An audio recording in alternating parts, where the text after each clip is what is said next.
Bonjour à tous, avec l'aide de Dieu, le cours numéro 166 dans le Rambam Sefer HaMitzvot, commandement positif numéro 28, l'ordre qui a été enjoint aux Kohanim d'amener chaque jour des ktoret, des encens sur l'autel en or. L'autel en or, c'est-à-dire qu'il était à l'intérieur du temple, il fallait amener des encens 2 fois par jour, comme il est dit, Vehiktir alav Aaron ktoret samim, que Aaron, donc qui était le grand prêtre, va faire monter en fumée l'encens aromatique baboker, le matin, c'est-à-dire lorsqu'il va nettoyer les bougies de la menorah, c'est-à-dire, d'après le Rambam, l'allumage, au moment de l'allumage des bougies de la menorah du candélabre, comme nous allons voir dans la prochaine mitzvah, et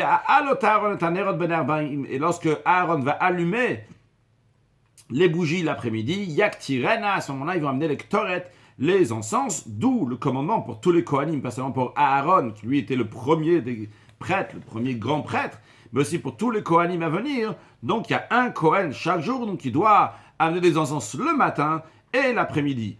Les lois de ces encens, comment les faire, comment les faire monter en fumée. Chaque jour, ça a été expliqué au début du traité Kritout et dans plusieurs endroits du traité Tamid.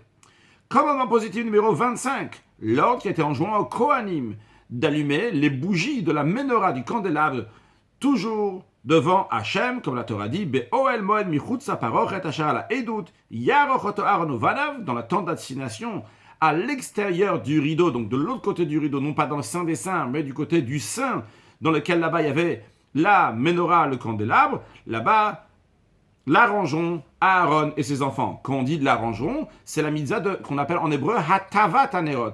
Littéralement, ça veut dire nettoyer, faire bien les bougies. D'après le Rambam, hatavat hanerot, lorsque la Torah elle parle behetivot hanerot, que nous avons vu aussi dans la mitzvah précédente, la hatavat hanerot, arranger les bougies, mettre les bougies, embellir les bougies, c'est pas juste les embellir, mais c'est allumer les bougies. Les lois de ce commandement ont été expliquées dans le 8e chapitre du traité Menachot, dans le 1er chapitre du traité Yoma, dans plusieurs endroits du traité Tamid. Commandement positif numéro 40. L'ordre qui a été donné au grand prêtre d'amener chaque jour une mincha, une oblation, donc le matin et l'après-midi, ce qu'on appelle les chavite Kohen Gadol. Donc c'est appelé chavite parce que c'est fait dans une machava, dans une poêle. Donc c'est à base de farine et d'huile. Cette mincha, cette oblation est appelée aussi minchat Kohen Mashiach, l'oblation du Kohen Mashiach, le Kohen qui est oint par l'huile d'onction. Comme la Torah dit, c'est korban Aaron uvanav asher yakivu l'Hashem, ceci est le sacrifice de Aaron et ses enfants qu'ils offriront à Dieu. Les lois de ce commandement, quand est-ce amener ce sacrifice, cette oblation et comment le faire, c'est expliqué dans le 6e, 9e chapitre du traité Menachot et dans plusieurs endroits du traité Yoma et du traité Tamid. Commandement positif numéro 41, l'ordre qui nous a été enjoint d'amener chaque Shabbat un sacrifice, un agneau, en plus du sacrifice de l'agneau qu'on amène tous les jours, qu'on appelle le sacrifice de Tamid, ce qu'on appelle le Moussaf de Shabbat, donc ce qu'on rajoute le jour de Shabbat. Comme la Torah dit, ou Yom HaShabbat Shne Kvasim, le jour de Shabbat, il y aura 2 agneaux. Les lois de comment amener ce sacrifice-là ont été expliquées dans le 2e chapitre du traité Yoma et dans le traité Tamid. Commandement positif numéro 27, l'ordre qui était enjoint de mettre toujours du lechem hapanim devant Hachem toujours, donc c'est des pains de proposition que toujours il doit se trouver devant Hachem. Donc on peut voir ici, donc il y a une table sur laquelle, donc la table on peut la voir aussi avant. Donc voici la table, ici on peut voir la moitié de la table, on voit entièrement la table. Donc sur la table, il y avait 2 rangées, ici une rangée avec 6 pains de proposition, et encore une autre rangée avec encore 6 pains de proposition, donc les 12 pains de proposition, comme la Torah dit, Venatata à la shulchan lechem panim befanai tamid, tu vas mettre sur la table du pain, donc de proposition. On peut voir ici comment il y a panim, il est appelé panim parce qu'il a des visages, on le voit, donc il a des côtés comme ça, donc le fait qu'il a des côtés, donc il a des visages de tous les côtés. Et le Ram dit, tu sais déjà, donc l'expression, lorsque la Torah dit de mettre donc nouveau pain chaque Shabbat, car en effet c'est chaque Shabbat que ça changeait, on mettait à nouveau donc les 12 nouveaux pains, ils étaient changés.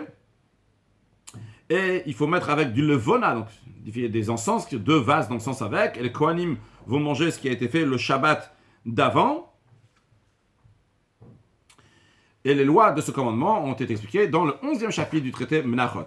Puis le commandement positif numéro 42, l'ordre d'amener un sacrifice chaque Rosh Chodesh. En plus du sacrifice donc Tamid, donc de l'agneau qu'on amène tous les jours, en plus de ça, on donne encore un sacrifice qu'on appelle le Moussaf de Rosh Chodesh, Moussaf du langage de Hosafa, de rajouter, comme la Torah dit, ou Rosh Echot Shechem Gomer, le début le premier jour du mois, etc. Vous amenez encore des sacrifices, en effet, il faut toujours faire une Hosafa à chaque fois qu'il y a une bonne occasion, rajouter encore, et que même quand on ne voit pas de bonne occasion, c'est toujours une bonne occasion de rajouter quelque chose. Et quand on rajoute encore une bonne chose, eh bien ça même, ça fait que c'est une Hosafa, et ça devient ça même une bonne occasion qu'Hachem fasse, qu'on rajoute toujours Mechaïl El Chaïl, de force en force, et qu'Hachem nous donne aussi de plus en plus, Vehosafa Alosafa, il rajoute encore plein de brachot pour tout le peuple juif, pour chacun de nous individuellement, et par cela, pour le monde entier, qui nous amène très prochainement la venue de Mashiach. Now, excellente journée.